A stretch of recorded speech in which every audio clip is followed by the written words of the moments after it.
وہ آج بھی موجود ہے اور وہ سب کچھ جانتا ہے، جو تم ظاہر کرتے ہو، جو تم پوشیدہ کرتے ہو، اور وہ سب تم کو بتائے گا۔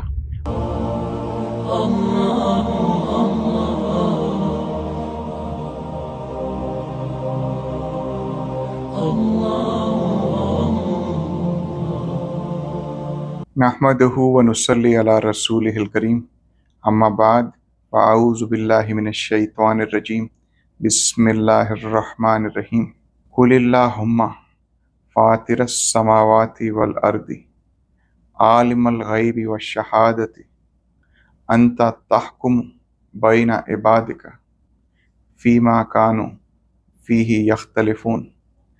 صدق اللہ العظیم۔ آج جو آیت ہمارے زیر مطالعہ ہے، یہ آیت نمبر 46 ہے، سورہ زمر، چیپٹر نمبر 39، قرآن مجید کی۔ اس آیت میں اللہ سبحانہ و تعالیٰ نے اپنے پیارے نبی حضرت محمد مصطفیٰ صلی اللہ علیہ وآلہ وسلم کو ایک دعا سکھائی ہے، جو کہ ان کو تسلی، سکون اور اللہ پہ بھروسہ اور اللہ پہ اعتماد اور تمام پریشانیوں سے نجات عطا کرنے والی ہے۔ تو اس آیت میں اللہ سبحانہ و تعالیٰ اپنے نبی سے کہہ رہے ہیں کہ حضرت محمد مصطفیٰ صلی اللہ علیہ وآلہ وسلم یہ دعا مانگیے۔ قل اللہم، کہہ دیجئے اے میرے اللہ، فاطر السماوات والارض، زمین و آسمانوں کو عدم سے وجود بخشنے والے، عالم الغیب والشہادت، غیب اور ظاہر کے جاننے والے اور مکمل جاننے والے، عالم الغیب والشہادت، غیب اور شہادت کے مکمل جاننے والے، جو کہ ظاہر ہے اور جو کہ باطن ہے، جو ہمارے دلوں میں پوشیدہ ہے اور جو سب کو نظر آ رہا ہے، سب کچھ کے جاننے والے۔ انت تحکم بین عبادک، کہ آپ حاکم ہیں اپنے بندوں کے بیچ میں فیصلہ کرنے کے لیے۔ اللہ سبحانہ و تعالیٰ کو، جو کہ حاکم حقیقی ہے، جو بادشاہوں کا بادشاہ ہے، جو ججوں کا جج ہے، وہ کہ انت تحکم بین عبادک، کہ آپ فیصلہ فرما دیجئے اپنے بندوں کے درمیان، فیما کانوا فیہ یختلفون، ان باتوں میں جس میں وہ اختلاف کر رہے ہیں، ان باتوں میں جس میں وہ آپس میں جھگڑ رہے ہیں۔ اللہ سبحانہ و تعالیٰ آپ فیصلہ فرما دیجئے اور ہم کو ان تمام شکوک و شبہات سے نجات دیجئے۔ تو اس آیت میں اللہ سبحانہ و تعالیٰ ہم سب کو یہ سکھا رہے ہیں کہ جن بھی چیزوں میں آپ اختلاف کر رہے ہیں، ایک گروہ دوسرے گروہ سے، ایک جماعت دوسری جماعت سے، یا ایک شخص دوسرے شخص سے، یا ایک خاندان دوسرے خاندان سے، تو ان سب کے بارے میں اللہ سبحانہ و تعالیٰ کا فیصلہ ہی غالب رہنا چاہیے، کہ جو حق پہ ہے اس کی فیور میں فیصلہ ہونا چاہیے، جو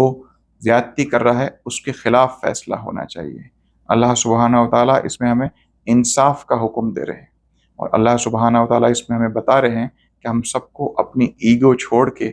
اصول پسند بننا پڑے گا۔ ہم کو اپنی انا چھوڑ کے اللہ سبحانہ و تعالیٰ کے سامنے سر تسلیم خم کرنا پڑے گا، کیونکہ ہم اگر اپنے آپ کو اللہ کے سامنے جھکائیں گے تو اس سے زیادہ سکون اور تسلی اور روحانی اور جسمانی سکون ہمیں کسی اور چیز میں حاصل نہیں ہوگا۔ آج کے اس دور میں سوشل میڈیا اور تمام حالات اور مہنگائی اور یہ سب پریشانیاں جو دنیا بھر میں ہو رہا ہے، جو آپ کے گھر میں ہو رہا ہے، جو آپ کے خاندان میں، آپ کے شہر میں ہو رہا ہے، ان سب پریشانیوں سے نجات دلانے والی یہ آیت ہے، کہ اس آیت میں اللہ سبحانہ و تعالیٰ نے اتنا سکون رکھا ہے کہ پڑھنے والے کے دل کو سکون ملتا ہے، کہ اللہ سبحانہ و تعالیٰ جو کہ ہمارا رب ہے، جس نے ہمیں پیدا کیا ہے، جس نے زمین و آسمان کو عدم سے پیدا کیا ہے اور اس کے بعد اس کو آج تک وہ چلا رہا ہے، اسی کے پاس سب حق ہونا چاہیے کہ وہی فیصلہ کرے کہ ہمیں یہ زندگی کیسے گزارنی ہے، اس زندگی میں کیا صحیح کیا غلط۔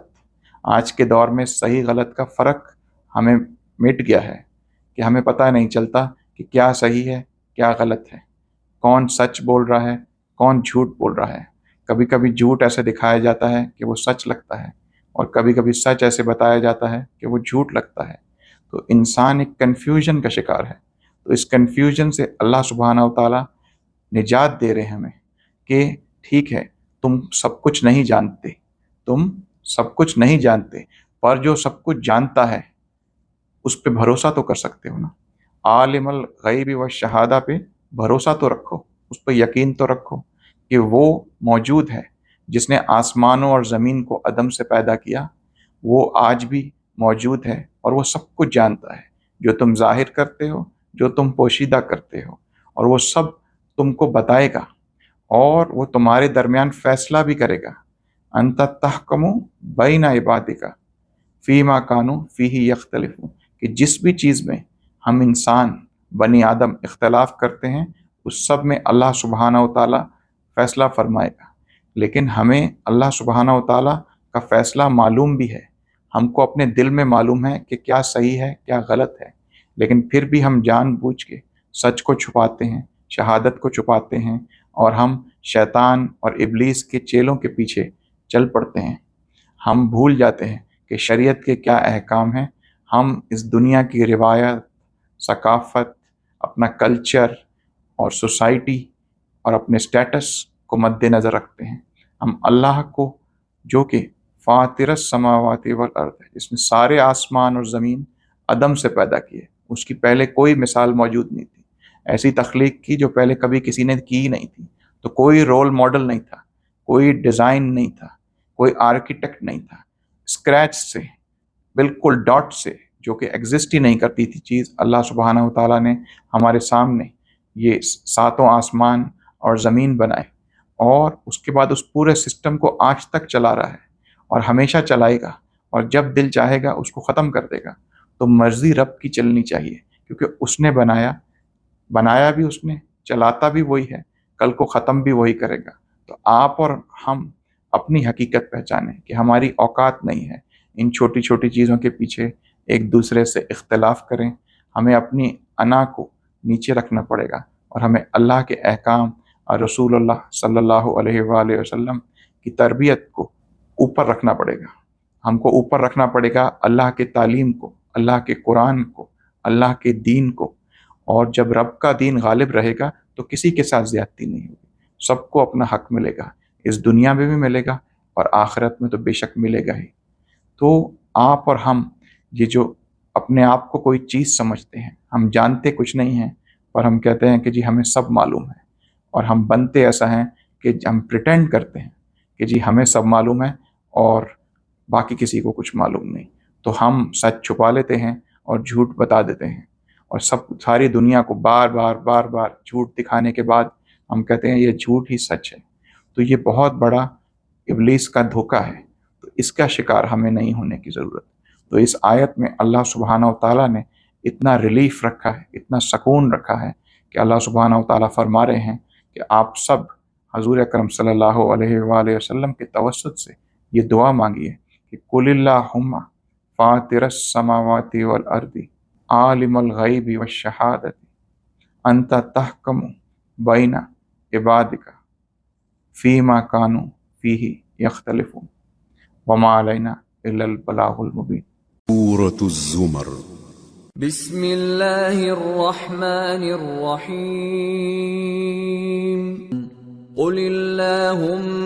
فاطر السماوات والأرض عالم الغیب والشہادة انت تحکم بین عبادک فیما كانوا فیہ یختلفون۔ کہو کہ اے اللہ، اے آسمانوں اور زمین کے پیدا کرنے والے، پوشیدہ اور ظاہر کے جاننے والے، تو ہی اپنے بندوں میں ان باتوں کا جن میں وہ اختلاف کرتے رہے ہیں فیصلہ کرے گا۔ اللہم